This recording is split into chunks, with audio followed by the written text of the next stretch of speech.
আল্লাহ রাসূল সাল্লাল্লাহু আলাইহি সাল্লাম বলেন, শেষ জামানায় এমন অবস্থা হয়ে যাবে, মানুষগুলো গুনার কাজের ভিতরে এমন ভাবে লিপ্ত হয়ে যাবে, গুনাহকে উৎসাহিত করবে। এই যে 2026 সাল শুরু হয়ে গেছে, ঢাকার ভিতর দেখা যায়, দেশ গ্রামে সারা বিশ্বে দেখা যায় কিভাবে আনন্দ ফুর্তি করে।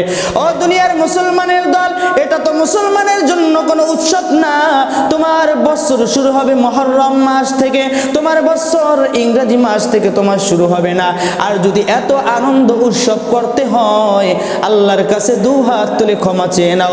ও আল্লাহ, এই একটা বছর 25 সাল চলে গেল রে মালিক, 25 সালের ভিতরে কি করলাম মালিক জানি না, কত গুনাহ করলাম মালিক। তুমি তো সকল গুনাহ জাননেওয়ালার মালিক, মনের অন্তরের কথা জাননেওয়ালার মালিক তুমি আল্লাহ। ও আল্লাহ, এত গুনাহ করছে এই সালের ভিতর, পিছের সালটা চলে গেছে আল্লাহ, নতুন বছর শুরু হয়ে গেছে আল্লাহ।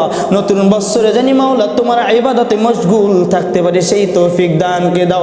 এমন দোয়া যদি কোনো মুসলমান করতো, তাহলে তার জন্য আর হারাম হয়ে যাইতো না।